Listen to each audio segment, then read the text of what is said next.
అందరికీ మరణత దేవుని యొక్క మహాకృపను బట్టి మరొకసారి దేవుని యొక్క వాక్యమును నేర్చుకోవడానికి, ధ్యానించుకోవడానికి, వినటానికి దేవుడిచ్చిన ఆత్మీయ సమయానికి దేవునికి మహిమ కలుగును గాక. ఆమేన్. దేవుని యొక్క విశ్వాసులారా, మరి ఈ దినము న్యాయాధిపతులు 13వ అధ్యాయము, న్యాయాధిపతులు 13వ అధ్యాయము 20వ వచనాన్ని ధ్యానించుకుందారు. ఎట్లనగా, జ్వాలలు బలిపీఠం మీద నుండి ఆకాశమునకు లేచుచుండగా యెహోవా దూత బలిపీఠం మీదనున్న ఆ జ్వాలలలో పరమునకు ఆరోహణమాయెను. మనోహాయు అతని భార్యయు దాన్ని చూచి నేలకు సాగిలపడిరి. ప్రార్థన చేసుకుందాం. సర్వకృప కలిగిన మా పరలోకపు అతి పరిశుద్ధుడగు తండ్రి, నీ ఘనమైన ఉన్నతమైన అద్వితీయ విజయనామమునకై వినుతులు, ప్రణుతులు, కృతజ్ఞతలు, స్తుతులు, స్తోత్రములు చెల్లించుకొనుచున్నాం. కొద్దివారము నీ మాటను మాకు బోధించుము, నేర్పించుము, వినిపించుము. గ్రహించుకొనగలిగే జ్ఞానమును మాకు అందించుము.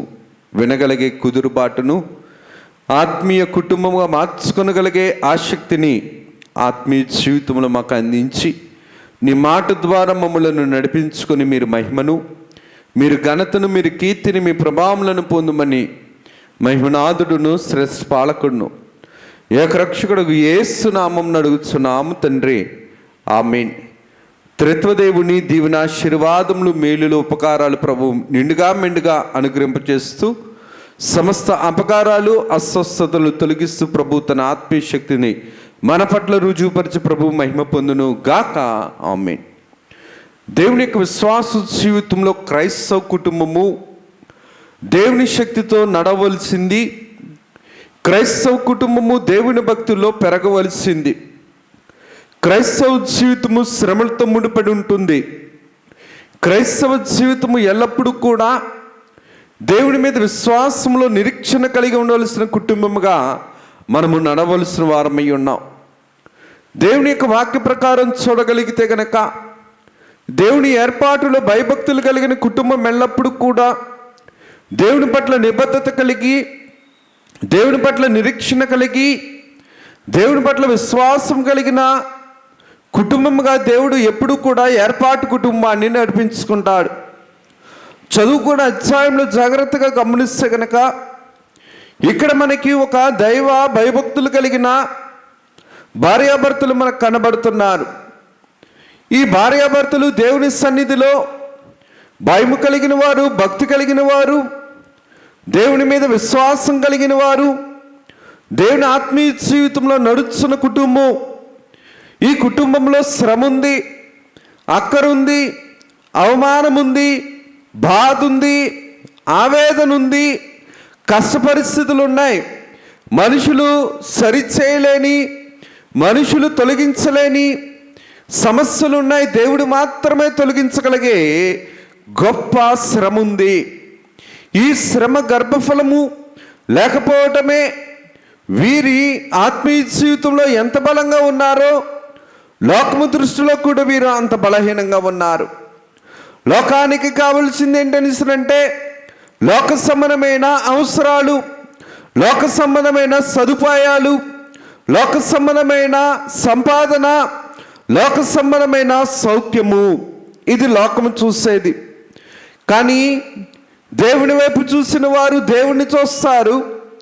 దేవుని భయభక్తులు కలిగిన వారు దేవుని మీద ఆధారపడతారు. దేవుని యందు విశ్వాసం కలిగిన వారు దేవునిలో ఉన్న వాటిని, అక్షయమైన వాటిని ధరించుకోవడానికి ఆత్మీయ జీవితాన్ని విశ్వాసంతో, నిరీక్షణతో నడిపించుకుంటారు. దేవుని యొక్క వాక్య ప్రకారం చూడగలిగితే కనుక ఇక్కడ మనకి భార్యాభర్తలు కనబడుతున్నారు. భార్య పేరు ఇక్కడ రాయలేదు, కానీ భర్త పేరు రాయబడింది. భర్త పేరు మనోహ. ఈ భార్య పేరు వ్రాయబడలేదు, కానీ బైబిల్ గ్రంథంలో ఎంతోమంది భార్యలు పేర్లు రాయబడలేదు. కానీ వీరు దేవుడి మహిమను సంపాదించుకున్నారు. కొద్దిమంది రాయలేని వారు దేవుడి ఉగ్రతను కూడా సంపాదించుకున్నారు. దేవుని గ్రంథములో దేవుని పేరు ఇక భార్య పేరు రాయలేదు, కానీ దేవుని అనుగ్రహాన్ని ఈ భార్య సంపాదించుకుంది. ఈ సుబుద్ధి కలిగిన, దైవ భయము, భక్తి, విశ్వాసము కలిగిన ఈ భార్య దేవుని యొక్క సన్నిధిలో సాగిలపడ్డం, దేవుని యందు ఆసక్తి కలిగిన జీవితాన్ని సంపాదించుకుంది. ఈ ఎవరికి భార్య? మనోహర్ గారికి భార్య. ఈ మనోహర్ గారి భార్య పేరు బైబిల్ గ్రంథంలో రాయలేదు, కానీ యూదుల గ్రంథమైనటువంటి తాల్ముడ్ గ్రంథంలో మాత్రం ఈవిడ పేరును రాశారు. ఏమని రాశారని అంటే, తాల్ముడ్ గ్రంథంలో మనోహర్ గారి భార్య పేరు హజాలెల్పూని. ఈ హజాలెల్పూని లేదంటే కనుక జలేల్పునీత్ అనే పేరు ఈవిడి పేరుగా రాయబడటం అనేది తాల్ముడ్ గ్రంథంలో మనం చూడగలుగుతాం. అనగా హజాలెల్పూని అనగా నీడను విశ్రమించేది, నీడను చేరేది, నీడను జీవించేది, మహోన్నతిని నీడను, మహిమ కలిగిన నీడను, దేవుని యొక్క విశ్వాసము నీడలో నిరీక్షణ కలిగిన, మరి దైవ భక్తి కలిగిన భార్యగా ఈ యొక్క మనోహర్ గారి భార్యను మనం చూడగలుగుతున్నాం.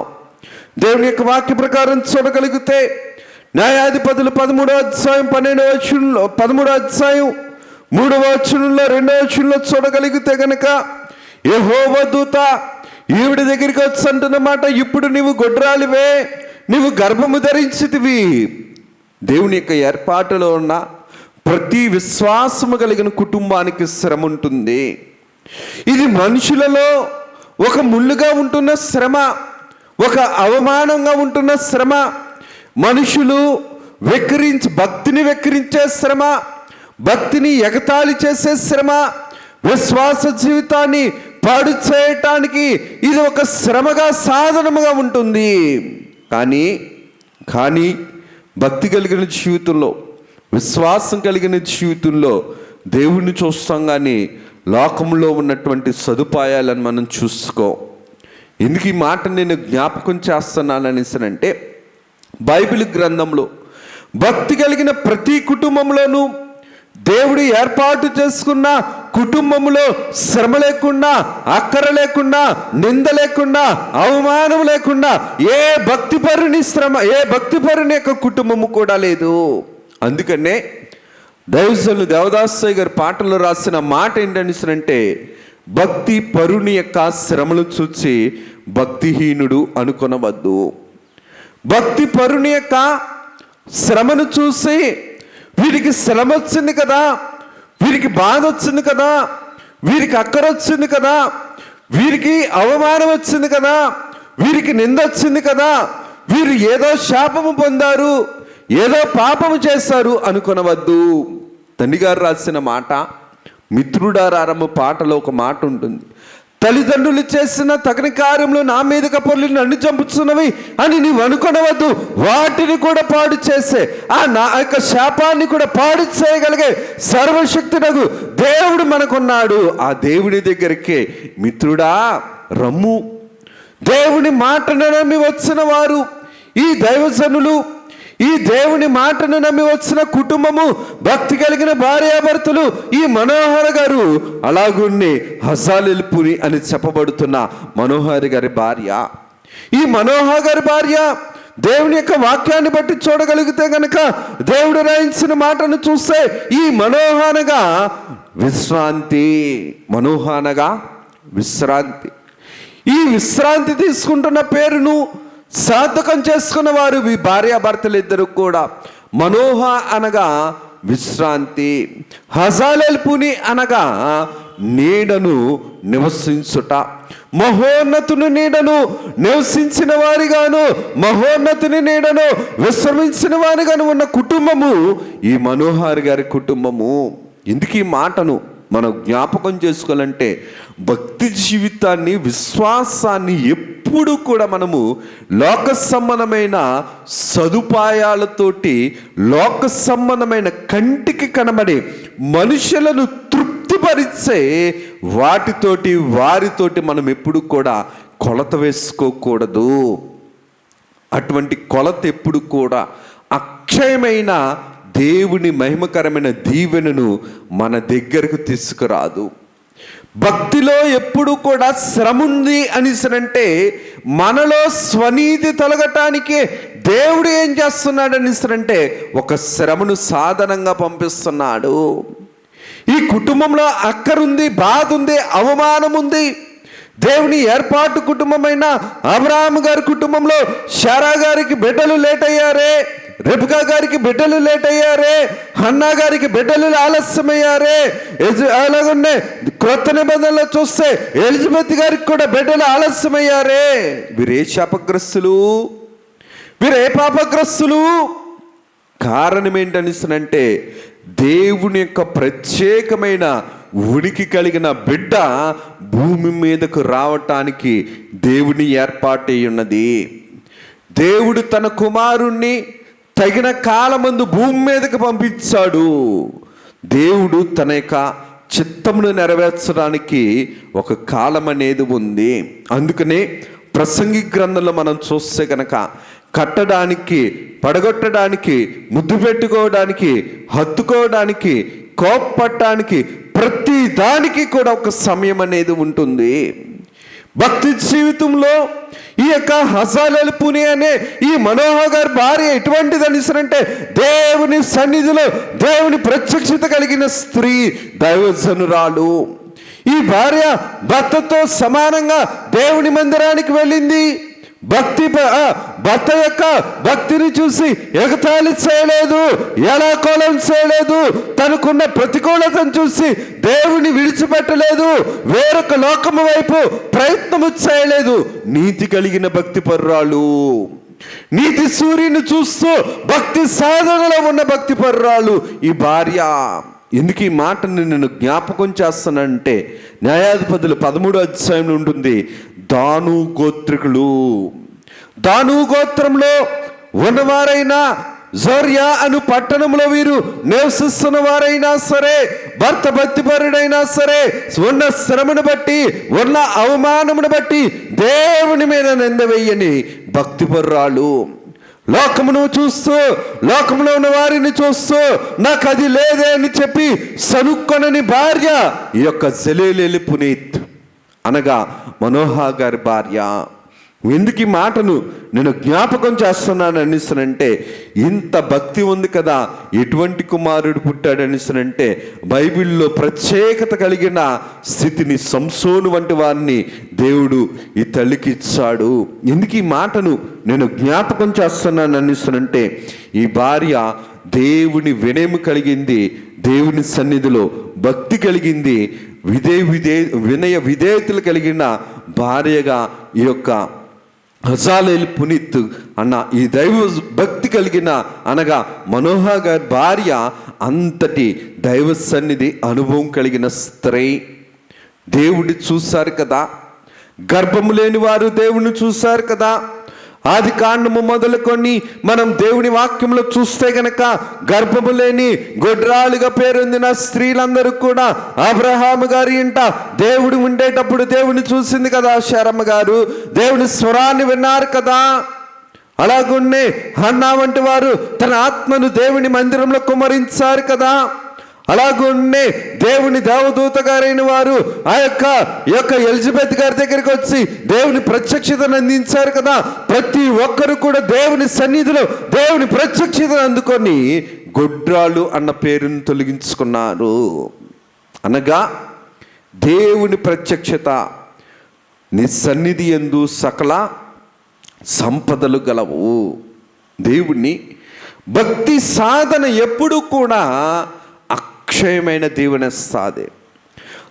దైవ భక్తి అనుభవం ఎప్పుడు కూడా లోకసారము వైపు, లోక సాధన వైపు ఆసక్తి చూపించదు. కానీ దేవుని వైపు, దేవుని మాట వైపు, దేవుని అక్షయమైన దీవెన వైపు ఆలస్యమైనా సరే నిరీక్షణ కలిగి, నీతి కలిగి, విశ్వాసము కలిగి, విధేయత కలిగి, దేవుని విశ్వాసంలో సిగ్గుపడని నిరీక్షణతో నీతిని సంపాదించుకున్న దైవ భక్తి పరురాలు కలిగిన భార్య మనోహ గారి భార్య. ఎందుకు ఈ మాటను నేను జ్ఞాపకం చేస్తున్నాను అనిసనంటే బైబిల్ గ్రంథములో బిడ్డలు లేక అబ్రహాము వంటి వారు అనగా రెబెకా శారమ్మ గారి విషయంలో, రెబెకమ్మ గారి విషయంలో, హన్నా గారి విషయంలో, ఈ యొక్క ఎలిజబెత్ గారి విషయంలో లోకము చాలా చాలా చాలా ఎన్నో ప్రతికూలతలు, ఎన్నో అవమానములు, ఎన్నో నిందలు, ఎన్నో హేళనలు, ఎన్నో ప్రతికూలమైన మనసులో ఉన్న బాధ పైకి చెప్పుకోలేని ప్రతికూలమైన పరిస్థితులు ఎన్నో కూడా లోకంలో ఎదుర్కొంటారు. ఇందుకు ఈ మాటను నేను జ్ఞాపకం చేస్తున్నాను అంటే, ఆనాటి కాలంలో కూడా మనోహ గారి భార్య అయినటువంటి హజాలెల్ పునీత్ అనే ఈ స్త్రీ దేవుని సన్నిధిలో ఉండిపోయింది, నిలకడగా ఉంది, నిరీక్షణ కలిగి ఉంది, విశ్వాసం కలిగి ఉంది, అడిగింది, యాచించింది, ప్రార్థన చేసుకుంది, భర్తతో ప్రార్థన చేసుకుంది. భార్యాభర్తలు ఇద్దరు కూడా ఇరువురు ఏకమై ఏక మనసుతో ప్రార్థన చేశారు సంతానం కోసం. అయ్యా సిగ్గుందయ్యా, అవమానం ఉందయ్యా, నింద ఉందయ్యా, బాధ ఉందయ్యా, వేదన ఉందయ్యా, ఎగతాళి ఉందయ్యా, హేళన ఉందయ్యా. మమ్మల్ని పట్టించుకునేవారు మా బలహీనతను చూసి మమ్ములను ఒక నిందగాను, ఒక అసహ్యమైన సంతానముగాను, శాపగ్రస్తమైన సంతానముగాను చూస్తున్నారయ్యా అని చెప్పి దేవునికి చెప్పుకున్నారు, దేవునితో మాట్లాడారు, దేవునికి ప్రార్థన చేసుకున్నారు, దేవునికి యాచన చేశారు, దేవుని సన్నిధిలోనే సాగిలపడ్డారు. శ్రమ వచ్చినప్పుడు కూడా శ్రమలో సాగిలపడ్డారు, అవమానంలో దేవునికి సాగిలపడ్డారు, నిందలో దేవునికి సాగిలపడ్డారు. ఎందరెన్ని ప్రతికూలతలు వచ్చినా దేవుని మందిరాన్ని విడవలేదు, దేవుని సన్నిధిని విడవలేదు. కారణం ఏంటంటే నిరీక్షణ కలిగిన విశ్వాసము ఎప్పుడు కూడా విజయాన్ని ఇస్తుంది. ఆత్మీయ జీవితంలో దేవుని మీద మాత్రమే మన విశ్వాసాన్ని మనం సంపాదించుకోవాలి. ఎందుకు ఈ మాటను నేను జ్ఞాపకం చేస్తున్నానంటే 13వ అధ్యాయం 3వ వచనంలో చూస్తే గనక దైవ భయము ఉంది, దైవ ప్రత్యక్షత ఉంది, దైవ సన్నిధిలో శ్రమను బట్టి నిరుత్సాహపడని స్థితి ఉంది. ఎన్ని శ్రమలు వచ్చినా, ఎన్ని బాధలు వచ్చినా, ఎన్ని ప్రతికూలతలు వచ్చినా, ఎంతమంది ఎంత ఎగతాళిగా చూసినా సరే నిరుత్సాహపడలేదు, శ్రమను బట్టి కుమిలిపోలేదు, శ్రమను బట్టి అసలు దేవుడు ఉన్నాడా, దేవుడు ఉంటే నాకు ఈ శ్రమ కలుగు చేస్తాడన్నా ఎగతాళి విశ్వాసము రానివ్వని భక్తిపరురాలు ఎవరనిసనంటే మనోహర గారి భార్య. ఎందుకు ఈ మాటను మనం జ్ఞాపకం చేసుకోవాలంటే దేవుని వాక్యం చెప్తుంది, శోధనను సహించువాడు ధన్యుడు. ఆలస్యమైందంత మాత్రాన అవి నెరవేరకుండా ఉండవు కదా. కాలము పరిపూర్ణమైనప్పుడు ఖచ్చితముగా దేవుడి కార్యాన్ని జరిగిస్తాడు. కాలము పరిపూర్ణమైనప్పుడు దేవుడు తన కుమారుణ్ణి ఎలాగైతే పంపించాడని గలతీ పత్రికలు మనం చెప్పుకుంటాము. కాలము పరిపూర్ణమైనప్పుడు ఇస్సాకునిచ్చాడు, కాలము పరిపూర్ణమైనప్పుడు సంసోను గారిని ఇచ్చాడు, కాలము పరిపూర్ణమైనప్పుడు సమూయేలు గారిని ఇచ్చాడు, కాలము పరిపూర్ణమైనప్పుడు బాప్తిస్మిచ్చు యోహాను గారిని ఇచ్చారు. ఈ కాలములో పరిపూర్ణము కాని కాలములో ఎంత ప్రార్థనా జీవితంతో దేవుని దగ్గర మనం ఉంటున్నాం. పరిపూర్ణము కాని కాలములో దేవుని మీద ఎంత నిరీక్షణ కలిగి ఉంటున్నాం. ఎన్ని నీతి కలిగిన ప్రార్థనలు చేస్తున్నాం, ఎంత నీతి కలిగిన, యథార్థత కలిగిన, దైవ ప్రేమ కలిగిన, దైవ క్షమాపణ కలిగిన, దైవ న్యాయము కలిగిన ప్రార్థనలు మనం ఎన్ని చేసుకుంటున్నాం. దేవుడు ఎప్పుడు కూడా యథార్థవంతుల మొరల వైపు ఆయన చెవి యొగ్గి ఉంటుంది అని వాక్యంలో మనం చూస్తాం. యథార్థత లేని భక్తి, యథార్థత లేని ప్రార్థనా జీవితం వాక్యం అంటుంది, వారి ప్రార్థన పాపము అగునుగాక. ఎవరి ప్రార్థన? పాపమును, దేవుని దైవ లక్షణాలు లేని, ఆత్మీయ జీవితంలో ఆత్మీయ వరములు ఫలము లేని ప్రార్థనా జీవితం ఎప్పుడు కూడా పాపముగానే ఉంటుందేమో.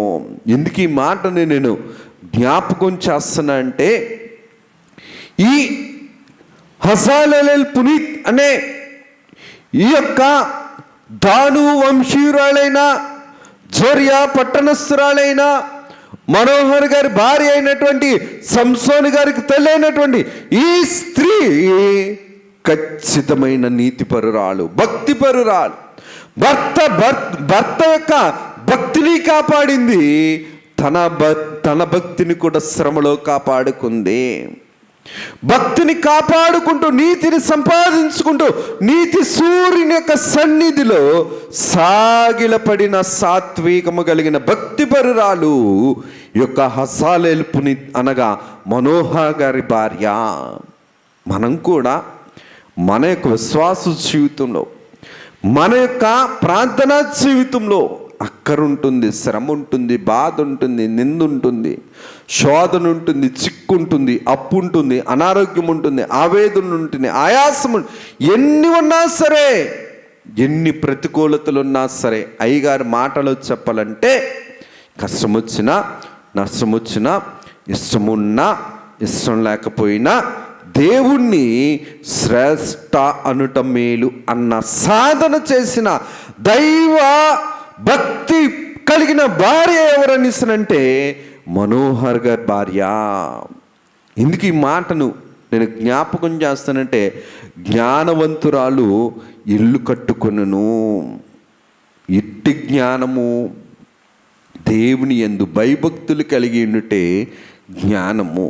ఎందుకు ఈ మాటను నేను జ్ఞాపకం చేస్తానంటే, దేవుని సన్నిధిలో ఈ యొక్క భార్య అనగా మనోహర్ గారి భార్య ఎటువంటి స్త్రీ అనిసనంటే, పిల్లల విషయంలో మాత్రమే కాదు, తన గృహము విషయంలో కూడా, తన భర్త విషయంలో కూడా దేవుని శక్తి ద్వారా బయట ప్రపంచానికి దేవుని శక్తిని రుజువుపరిచిన భార్య ఈ యొక్క హజాలెల్ పునీత్ అనగా మనోహర్ గారి భార్య. వీరు కూడా దేవుని సన్నిధిలో ఉన్నారు.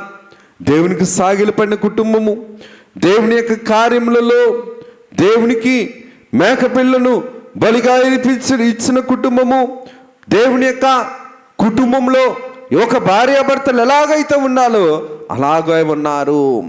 కుటుంబంలో ప్రార్థన ఉంది, మందిరంలో ప్రార్థన ఉంది. కుటుంబంలోనూ భక్తిగా ఉన్నారు, మందిరంలో కూడా భక్తిగా ఉన్నారు. భర్త యొక్క భక్తిని కాపాడింది భార్య, భార్య యొక్క భక్తిని కాపాడిన భర్తగా కూడా మనోహర్ గారిని చూడొచ్చు. చెరగని, చిరిగిపోని, తప్పిపోని విశ్వాస సహితమైన ప్రార్థనలను ఏక మనసుతో, ఐక్యతతో ఇరువురు కూడా దేవుని సన్నిధిలో చేశారు.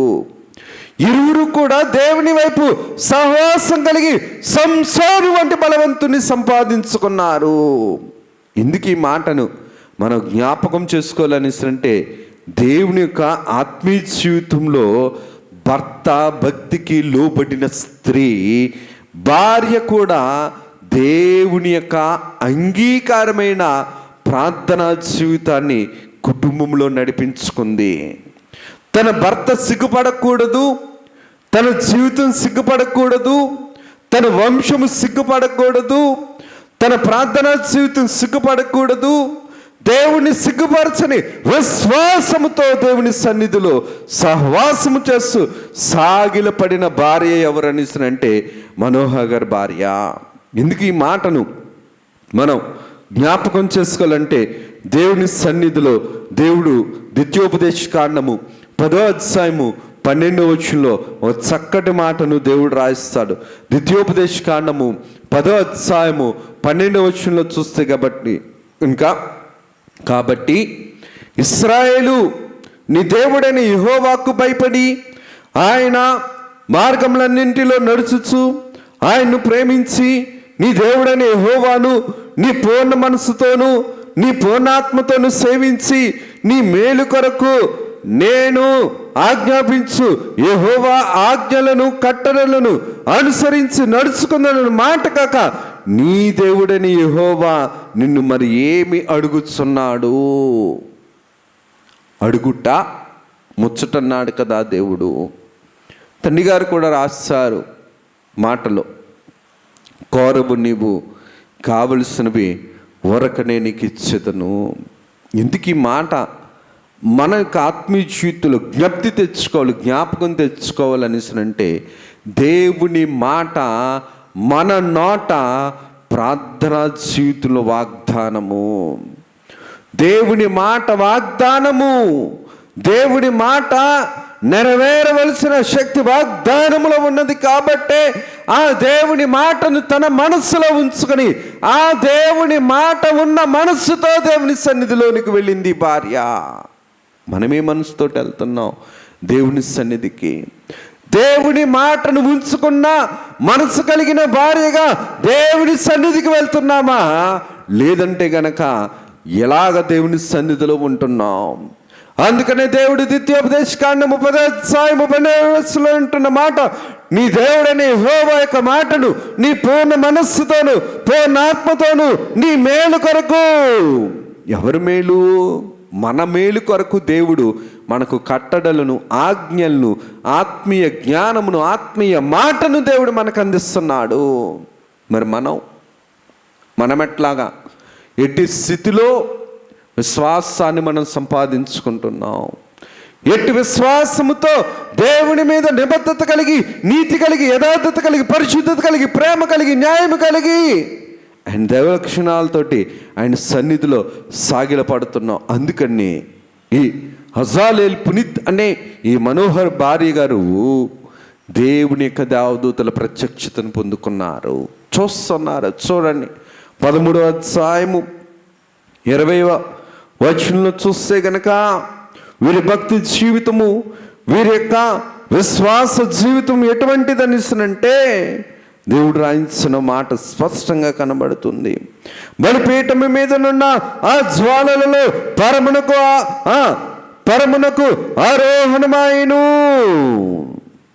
ఆరోహణమాయట అనగా వీరి ప్రార్థనలో దైవ ప్రత్యక్షత ఉన్నది. వీరి విశ్వాసంలో దైవ సాధన ప్రతిఫలముగు దైవ ప్రత్యక్షత ఉన్నది. మనకే ప్రత్యక్షత? పాపపు ప్రత్యక్షత, లోకపు ప్రత్యక్షత, శాపపు ప్రత్యక్షత. ఎన్నో మట్టి జ్ఞానం మట్టినే ఆలోచిస్తుంది, లోక జ్ఞానం లోకాన్ని ఆలోచిస్తుంది. అందుకనే దేవుని యొక్క మాట అంటుంది, దేవుని యొక్క ఆత్మ కలిగిన వారు పైనున్న వాటి కోసం ఆలోచిస్తారు, దేవుని ఆత్మ లేని వారు క్రిందున్న వాటి కోసం ఆలోచిస్తాం.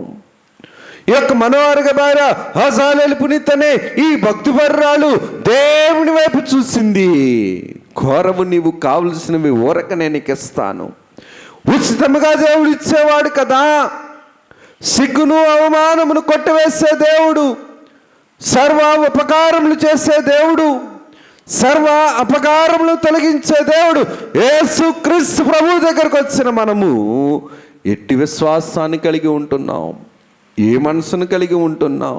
ఏ ఆలోచన కలిగి ఉంటున్నాం? ఏ ఉద్దేశం కలిగి ఉంటున్నాం? ఎట్టి స్థితిలో దేవుణ్ణి మనం చేరుకుంటున్నాం? విశ్వాసాన్ని కాపాడుకునే భక్తితో మనం వస్తున్నామా? విశ్వాసాన్ని పాడు చేసుకుంటూ నామకార్థంగా వస్తున్నామా? దేవుని సన్నిధిలో భార్య నిజంగా దేవుడు అంటున్న మాట, సుబుద్ధి కలిగిన భార్య దేవుడిచ్చిన బహుమానం. సుబుద్ధి కలిగిన భార్యను దేవుడు మనోహర్ గారికి ఇచ్చారు కాబట్టి ఇంటిని చక్కబెట్టుకుంది, భర్తకు గౌరవాన్ని ఇచ్చింది, బిడ్డలో వంశాన్ని నిలబెట్టింది, దేవుని కార్యక్రమాన్ని జరిగించుకుంది. స్త్రీ దేవుని శక్తిని బట్టి, దేవుని యొక్క దైవశక్తి ఎటువంటి అవమానమైనా సరే, నిందరైనా సరే సిగ్గుపరుస్తుంది. అపజయాన్ని కలిగించేది దేవుని యందు భయభక్తులు కలిగిన దైవశక్తి, దైవ ఆలోచన, దేవుని మద్దత. అందుకనే దేవుని యొక్క వాక్య ప్రకారం మనం చూడగలిగితే గనక, దేవుని యొక్క వాక్య ప్రకారం మనం చూడగలిగితే 13వ అధ్యాయంలో చూడగలిగితే గనక 18వ వచనంలో ఒక మాట ఉంటుంది, యెహోవా దేవత నీ వేళ నా పేరు అడుగుతున్నావు, అది చెప్పసక్యము దాయను, అంతట మనోహ నైవేద్యమును కా మేకపిల్లను తీసుకొని ఒక రాతి మీద యెహోవాకు అర్పించను. చూడండి, ఒక మేకపిల్లను తీసుకున్నట దేవుని సన్నిధిలో బలిగా అర్పించారు. దేవుని వారి హృదయార్పణ, వారి అంతరంగపు ప్రార్థన, విశ్వాస సహితమైన జీవితము దేవునికి అంగీకారం అయ్యింది కాబట్టే దేవుని సన్నిధిలో వచ్చిన వారికి దేవుడు సమాధానాన్ని ఇచ్చాడు. అందుకనే ప్రభు అప్పుడు అన్నమాట, ఇప్పుడు అంటున్నమాట, ప్రయాసపడి భారము మోయేవార్లరా నా ఎద్దకు రండి, నేను మీకు విశ్రాంతినిస్తాను. మనోహ అన్న పేరుకి విశ్రాంతి, ఈ యొక్క హజాలేల్ పునీత్ అన్న పేరుకి దేవుని నీడలో నివసించుట. నిజంగా దేవుని సన్నిధిలో ఉన్నారు కాబట్టి సార్థకము చేసుకున్న నామము, సార్థకపరుచుకున్న కుటుంబము మనోహ గారు. అలాగనే హజాలేల్ పునీత్ అనబడే ఈ మనోహ భార్య సంసోను గారి తల్లి. మనం కూడా మన బిడ్డలకు మన యొక్క ప్రార్థనా జీవితాన్ని బట్టి ఏమి నేర్పిస్తున్నాం, ఏం చేర్చుకుంటున్నాం, ఏమి బోధిస్తున్నాం, ఏమి వినిపిస్తున్నాం, మనకు మనమే దేవునికి మనం సమాధానం చెప్పుకోవలసిన వారమైనా. దేవుడి కొద్ది మాటలు మన వినికిడిలో దీవించి ప్రభువు మహిమ పొందును గాక. ఆమేన్. ప్రార్థన చేసుకుందాం. సర్వకృప కలిగిన మా పరలోకపు అతి పరిశుద్ధులకు తండ్రి, నీ ఘనమైన నామమునకు వందనాలు, స్తుతులు, స్తోత్రాలైనా. దీవించండి, ఆశీర్వదించండి, కనికరించండి, ప్రేమించండి. అయినా మనోహ గారికి, వారి భార్య గారికి, సంసోని తల్లికి ఇచ్చినటువంటి భక్తి, నిరీక్షణ కలిగిన భక్తి, నీతి కలిగిన భక్తి, విశ్వాసం కలిగిన భక్తి, సిగ్గుపరచని భక్తి, అయినా అంతరంగంలో ఉన్న ఆశను నెరవేర్చగలిగే భక్తి మాకును మీరు అందించి, మీరే మహిమను, ఘనతను, కీర్తిని, ప్రభావములను పొందుమని మహిమనాథుడును శిరస్పాలకు ఏకరక్షకుడు యేసు నామమున అడుగుచున్నాం తండ్రి. ఆమేన్. త్రిత్వదేవుని దీవెనాశీర్వాదములు, మేలులు, ఉపకారములు, తలంపులు, తలాంతులు, ధన్యతలు ప్రభువు మనెల్లరికి నిండుగా మెండుగా అనుగ్రహింపచేసి ప్రభువు మహిమ పొందును గాక. ఆమేన్. అందరికీ మరణాత.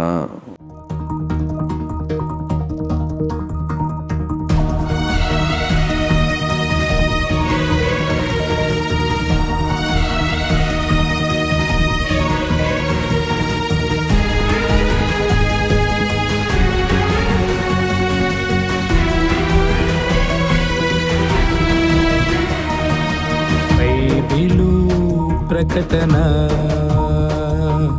బయలుపరచిన ప్రకటన,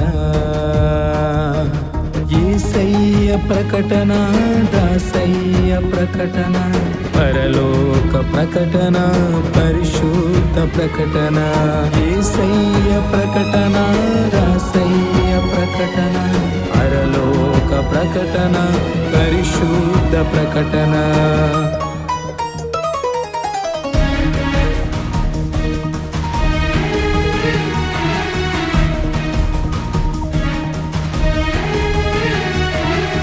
ప్రకటన, బైబిలు ప్రకటన, బయలుపరచిన ప్రకటన, విమలాత్మ ప్రకటన, విజయాత్మ ప్రకటన, విశ్వాసికి ప్రకటన, విజ్ఞాపన ప్రకటన, విమలాత్మ ప్రకటన, విజయాత్మ ప్రకటన, విశ్వాసికి ప్రకటన, విజ్ఞాపన ప్రకటన. ప్రకటన, బైబిలు ప్రకటన, బయలుపరచిన ప్రకటన.